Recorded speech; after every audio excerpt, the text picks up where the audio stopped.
வருத்தமாக இருக்கிறது. நம்முடைய இளைஞர்களை யாராவது 4 மணி நேரம் தனியாக கூட்டு போய் பேசினா வேறு மதுகபில் மாறிடுறான். இந்த பக்கம் யாராவது ஒரு 2 பேர் வந்து கொஞ்ச நேரம் தனியாக ஒரு சிங்கிள் டீ வாங்கி கொடுத்து நபி வழியில் நம் தொழுகைனா கூடவே போயிடுறான். நபி வழியில் நம் தொழுகை நம்மளாம் 1000 வருஷமாக சைத்தா வழியில் தொழுதுட்டு இருக்கிற மாதிரி. எங்கேயாவது அவர்களுக்கு தேவை என்ன தெரியுமா? பெரியவர்கள் அல்ல, இளைஞர்கள்.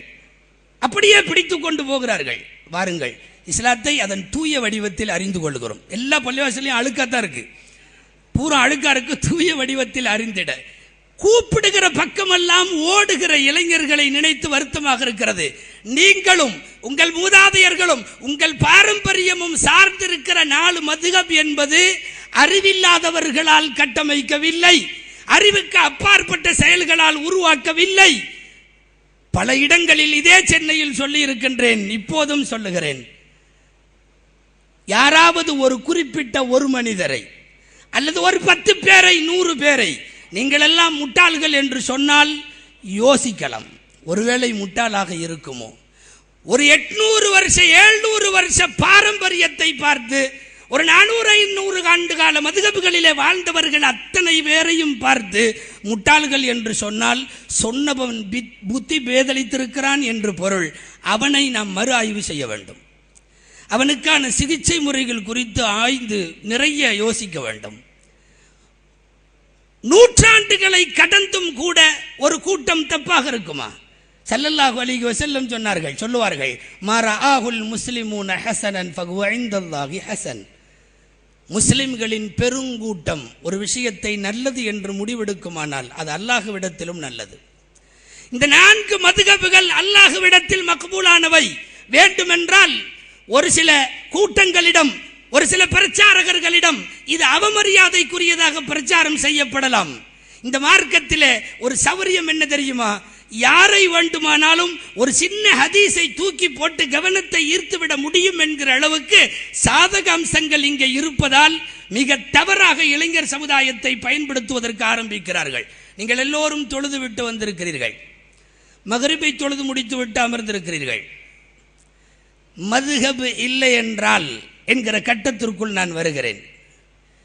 ஒது செய்தோம், ஒதுவிலே சிலது ஃபர்து, ஒதுவிலே சிலது வாஜிபு, ஒதுவிலே சிலது சுன்னத்து. முகம் கழுவுவதும் வாய் கொப்பளிப்பதும் ஒரே தரம் அல்ல. கை கழுகுவதும் மசகு செய்வதும் நாசிக்கு தண்ணீர் செலுத்துவதும் எல்லாம் ஒரே தரம் அல்ல. ஒரு ஒதுவுக்குள் ஃபர்து உண்டு, வாஜிபு உண்டு, சுன்னத்து உண்டு, முஸ்தகப்பு கூட உண்டு. நான் தெரியாமல் அந்த இளைஞர்களை கேட்கிறேன், எந்த ஹதீஸிலாவது ஒதுவில் இது ஃபர்து இது வாஜிப் என்று உங்களால் காட்ட முடியுமா? குரானிலும் கிடையாது, ஹதீஸிலும் கிடையாது. குரான் ஹதீஸ் பட்டும் போதும் என்று சொல்லுகிறார்கள் அல்லவா? நீங்கள் விளக்குங்கள், எது ஃபர்து எது சுன்னத்து. வாய் கொப்பளிக்கவில்லை ஒருவன், இன்னொருவன் முகம் கழுவவில்லை. எந்த ஒது கூடியது எந்த ஒது கூடாது? ஹதீஸுகளின் வார்த்தைகளில் உங்களால் இதை விளக்க முடியுமா? ஃபர்து சுன்னத்து வாஜிபு முஸ்தகப் இதெல்லாம் ஹதீஸுகள்ல இல்ல, குர்ஆன்ல இல்ல. அப்படியானால் இதை சொல்லி தந்தது யார்? எங்களை பொறுத்தவரை மதுஹபுகளை சார்ந்திருப்பதால், ஹனஃபியாகவும் ஷாஃபியாகவும் இருப்பதால் சொல்லிவிடுவோம், முகம் கழுவது ஃபர்தாகும், இது சுன்னத்தாகும், இது வாஜிபாகும், இது முஸ்தகப்பாகும். நீங்கள் குர்ஆன் ஹதீஸ் வழியிலே தெரிவதென்றால் காலம் முழுக்க ஸல்லல்லாஹு அலைஹி வஸல்லம் மூஞ்சி கழுகியிருக்காங்க, காலம் முழுக்க ஸல்லல்லாஹு அலைஹி வஸல்லம் வாய்க்கு பிடிச்சிருக்காங்க, காலம் முழுக்க கை கழுகியிருக்காங்க, கால் கழுகியிருக்காங்க. இது ஹதீஸ். இதில் எதை எடுப்பாய் எதை விடுவாய் தீர்மானிக்க முடியாது. ஒது வேண்டாம், தொழுதும் இல்லையா? மகரிபில் 3 ஃபர்து, அப்புறம் பின்னாடி 2 சுன்னத்து, 2 நஃபில். தயவு செய்து எந்த ஹதீஸ்லையாவது காட்டிடுங்க பார்க்கலாம், ஒரு ஹதீஸ்லையாவது. மகரிபுக்கு ஃபர்து 3, அதுக்கு பின்னாடி உள்ளதுக்கு பேர் சுன்னத்து, அதுக்கு பின்னாடி உள்ளதுக்கு பேர் நஃபில். இல்லை, ஹதீஸுகளை வாசித்தால் காலம் முழுக்க ரசூலுல்லாஹி ஸல்லல்லாஹு அலைஹி வஸல்லம் ஃபர்து தொழுகைக்கு பின்னாலே 2 ரக்காயத்து தொழுதார்கள் இருக்கும், 3 ரக்காயத்து தொழுதார்கள் இருக்கும். அதை ஃபர்து என்றும் சுன்னத்து என்றும் நஃபில் என்றும் உங்களுக்கு பிரித்து சொல்லிக் கொடுத்தது யார்? சத்தியமாக இந்த வேலையை செய்தவர்கள் ஃபுகஹாக்கள், ஐம்மாக்கள், இமாம்கள். ஏன் வேண்டும், எதற்கு வேண்டும் என்றால் இந்த வித்தியாசத்தை நமக்கு தெரிவிப்பதற்கு அவர்கள் வேண்டும். உங்களுக்கு தேவையில்லாமல் இருக்கலாம், எங்களுக்கு வேணும்.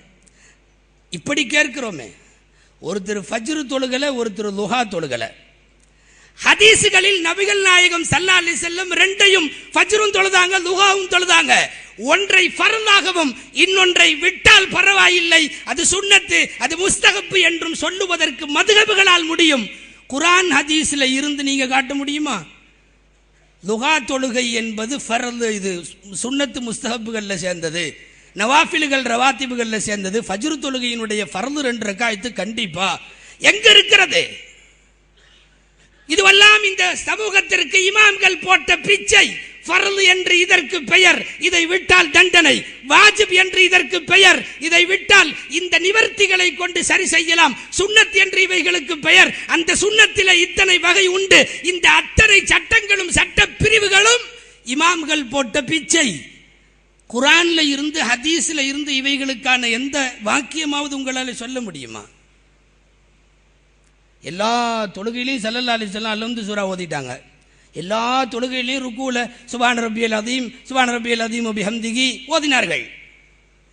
ஹதீஸிலிருந்து உங்களால் ஒருத்தர் சூரத்துல் ஃபாத்திஹாவை விட்டுட்டார், அல்ஹம்து சூராவை தொழுகையில் ஒருத்தர், அல்லது ருக்கூவினுடைய தஸ்பீக ஒருத்தர் விட்டுட்டார். இந்த ரெண்டும் ஒரே தரமா? இந்த ரெண்டும் தரம் ஒன்று அல்ல. ஃபாத்திஹா சூராவை விட்டதனுடைய குற்றம் அதிகம், தஸ்பீகை விட்டதனுடைய குற்றத்தின் வலு குறைவு. இது ஏதாவது ஹதீசுகளில் நிரூபிக்க முடியுமா? மதுஹபுகள் இல்லை.